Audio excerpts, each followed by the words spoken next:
conquête de la souveraineté passe avant tout par l'exploitation des ressources nationales au profit de nos populations.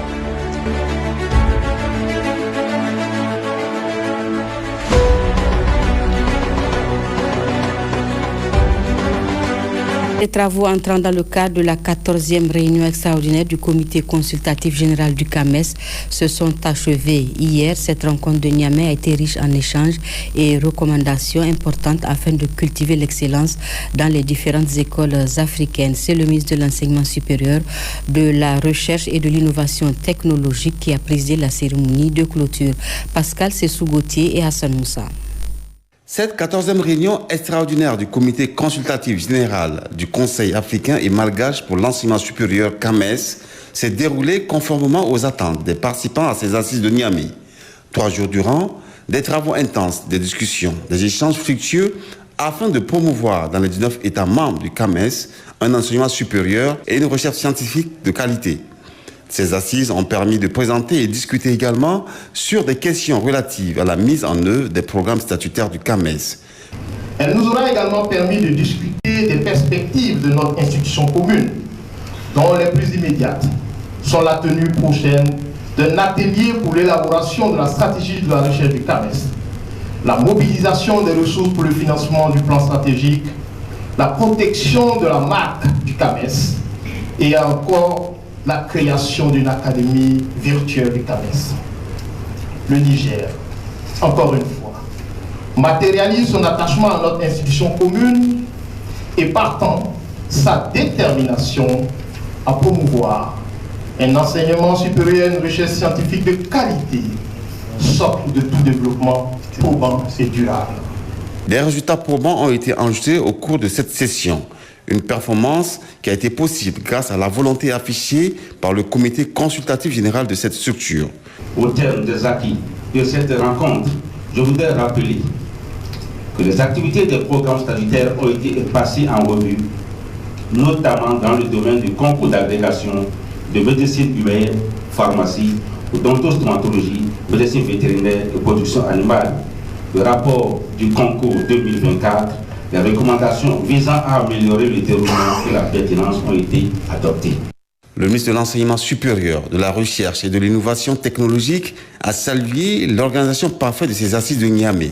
Après plus de 50 années d'existence et d'action, le CAMES se révèle être un instrument efficace de développement et d'autodétermination qui a largement contribué à l'amélioration de l'accès à l'enseignement supérieur et à la qualité de celui-ci, ainsi qu'au renforcement de la pertinence de la recherche scientifique. Cette 14e session extraordinaire de Niamey traduit en effet la croisée des chemins entre un passé dynamique du CAMES et la projection vers un avenir prometteur. Elle met surtout en évidence la vision du CAMES telle que nous le voulons, c'est-à-dire un cadre de co-construction au service et au bénéfice des populations de notre espace commun. En marge de cette 14e réunion extraordinaire du comité consultatif général du CAMES, le nouveau bureau du comité consultatif général a été mis en place, et ce, pour un mandat de 3 ans. Le Niger a été honoré lors de cette rencontre de haut niveau avec 18 enseignants-chercheurs élevés dans l'ordre international des palmes académiques du CAMES. En mission de travail dans la région de Tawa, la ministre de l'Éducation nationale, de l'alphabétisation, de l'enseignement professionnel et de la promotion des langues nationales a effectué une série de visites dans les services relevant de son département ministériel. Les Échos avec Habsot Aboubakar et Malik Abdraman. L'inspection régionale de l'alphabétisation et de l'éducation non formelle située dans l'enceinte de l'école normale des instituteurs Kaoussen de Tawa a constitué la première étape de cette série de visites entreprises par la ministre de l'Éducation nationale, de l'alphabétisation, de l'enseignement professionnel et de la promotion des langues nationales. D'amples explications lui ont été données sur le fonctionnement de cette structure, suivie d'une visite guidée. Dans l'enceinte toujours de l'école normale Kaoussen de Tawa se trouve l'école ANES, une école récemment créée, mais qui enregistre un fort taux de réussite chaque année. À titre d'exemple, a indiqué son directeur, l'école a enregistré un taux de réussite de 96% aux examens de 2024.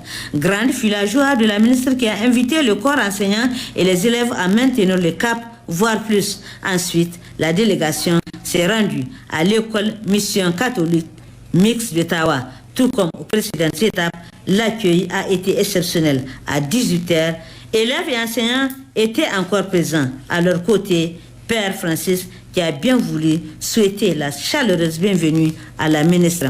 Quatrième étape de cette visite, le lycée Agaba de Tawa, qui abrite le collège d'enseignement technique numéro 1, créé en 2014. L'établissement compte aujourd'hui 1200 élèves repartis dans 5 filières. Un établissement qui, selon sa responsable, est suffisamment doté de matières d'œuvre pouvant couvrir les activités de l'année 2024-2025. Aux examens de fin d'année 2023-2024, le CET1 a enregistré un taux de réussite de 96%.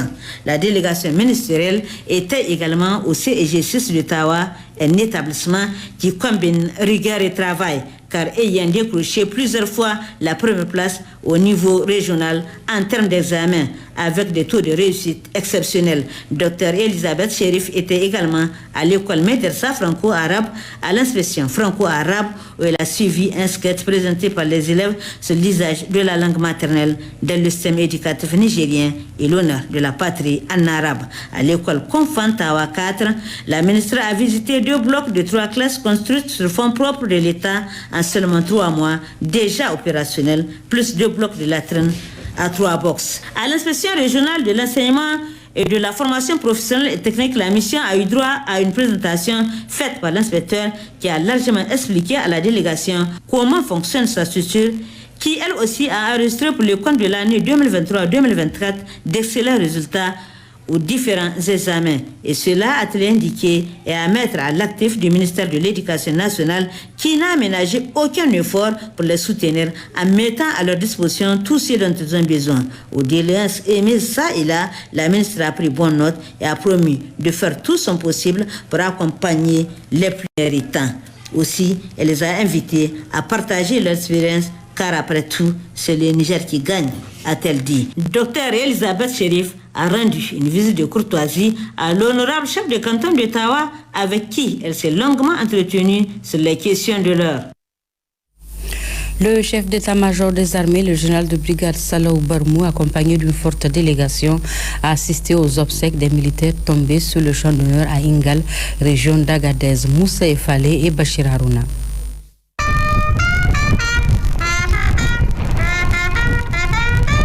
Le chef d'état-major des armées, le général de brigade Salou Barmou, accompagné par le chef d'état-major de l'armée de terre, le colonel-major Maman Sani Kiaou, est venu à Agadez prendre part aux obsèques de 11 éléments de forces de défense et de sécurité qui ont trouvé la mort à la suite d'une embuscade de bandits armés alors qu'ils étaient en patrouille dans la zone d'Inabangaret, c'est dans le département d'Ingal.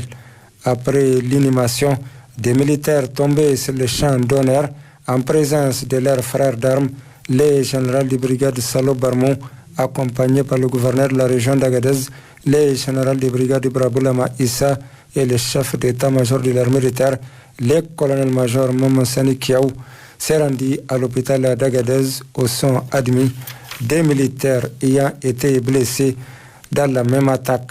Le chef d'état-major des armées est allé s'enquérir de leur état de santé, mais aussi de constater de lui-même les conditions de leur prise en charge. Devant les parents des éléments tombés sur le champ d'honneur et plusieurs autres officiers supérieurs, le chef d'état-major des armées, le général de brigade Salou Barmou, qui a à ses côtés le gouverneur de la région d'Agadez, le général de brigade Ibra Boulama Issa et le chef d'état-major de l'armée de terre, le colonel-major Maman Sani Kiaou et l'honorable sultan de l'Aïr Omarou Ibrahim Oumarou a assisté à la zone de défense numéro 2 d'Agadez à la Fatia pour le repos des âmes des disparus. Que leurs âmes reposent en paix. Amen.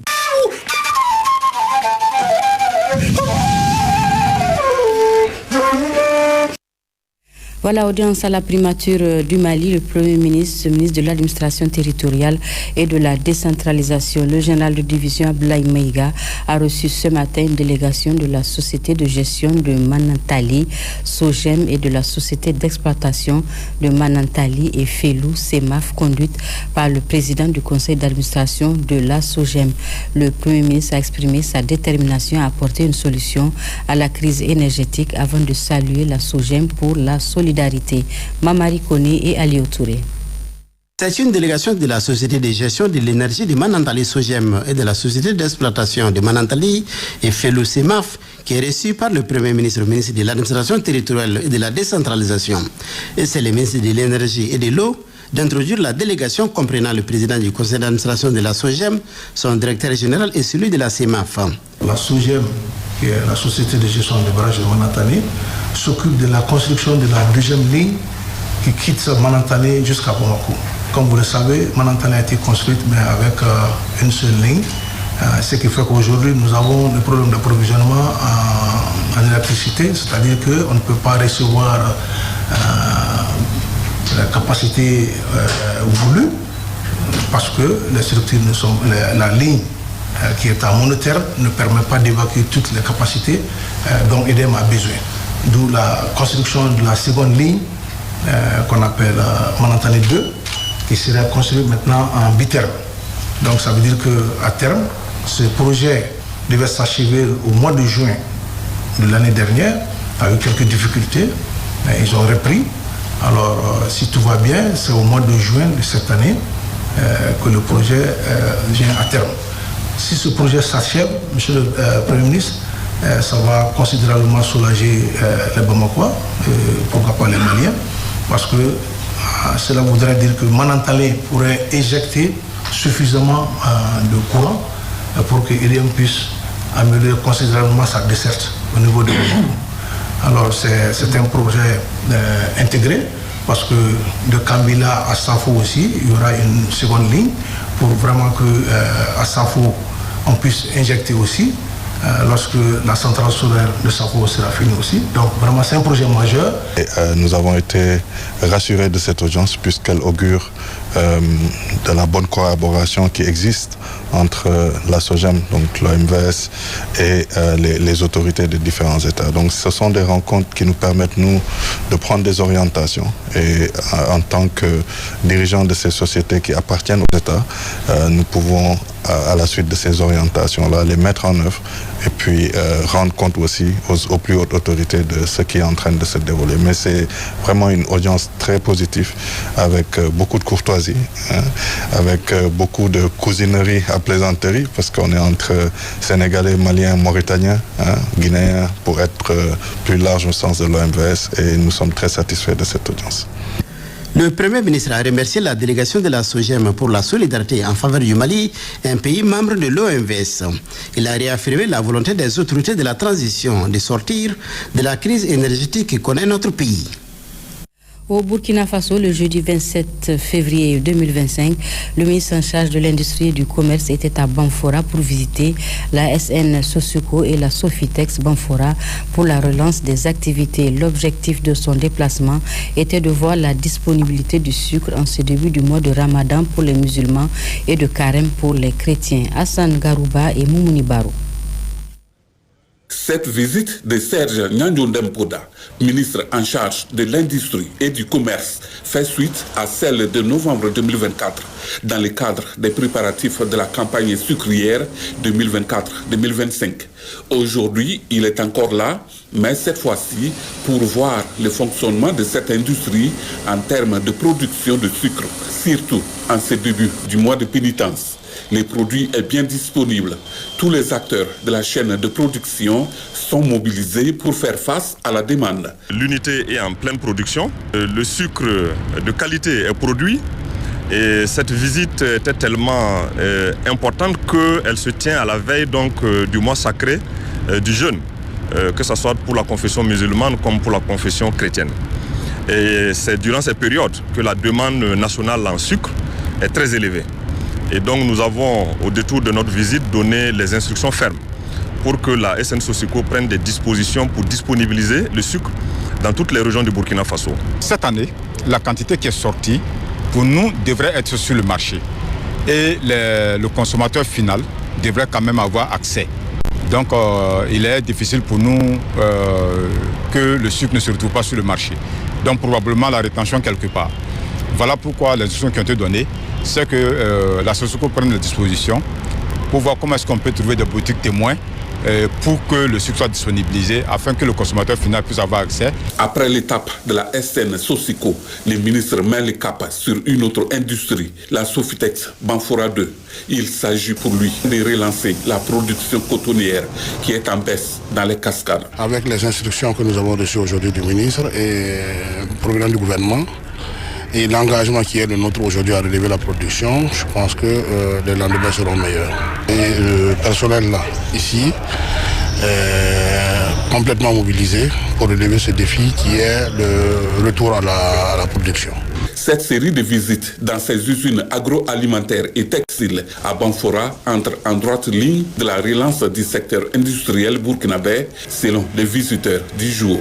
Il appartient donc à tout un chacun de jouer pleinement son rôle pour contribuer durablement à la souveraineté du Burkina Faso, une vision voulue par les premières autorités du pays, a-t-il ajouté.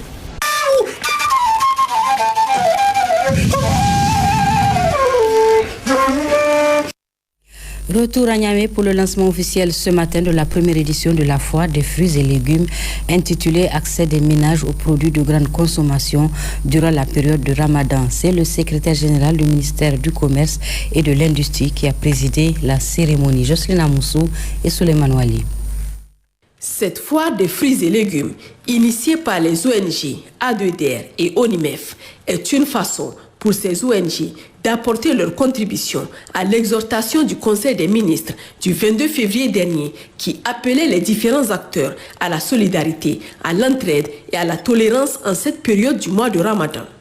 Cette initiative témoigne de notre engagement collectif à promouvoir la souveraineté alimentaire au Niger. La foire que nous organisons aujourd'hui est dédiée à la population du Niamey et est portée par les producteurs maraîchers de la région de Niamey. Entre-temps, nous avons fait appel à ceux de la région de Dosso et de Tawa. Elle offre une opportunité unique de rapprocher les producteurs et les consommateurs en rendant les produits maraîchers de grande consommation accessibles à tous les ménages et à des prix abordables. Nous avons fait le constat qu'à l'approche du mois béni de Ramadan, tous les produits de première nécessité augmentent de prix. Et c'est suite à cela que l'idée de cette foire est née. Je